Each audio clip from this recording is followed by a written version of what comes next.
How spectacular is that? It's the flower of the dragon fruit. This is a cactus that grows in the jungles of South America. There, the flower opens at night time and are pollinated by a moth. Now, we don't have to have that moth here in Western Australia, so many of these flowers open and there's nothing to pollinate them.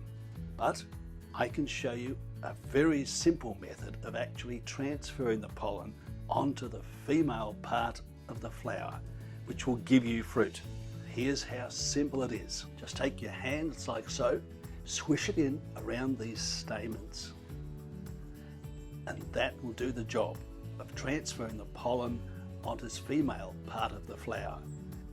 Before you know it, there'll be a fruit on the way.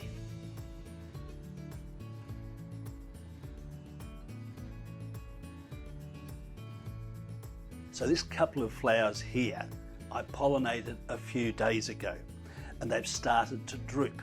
But the green part at the base, which is where the fruit forms, is still looking good.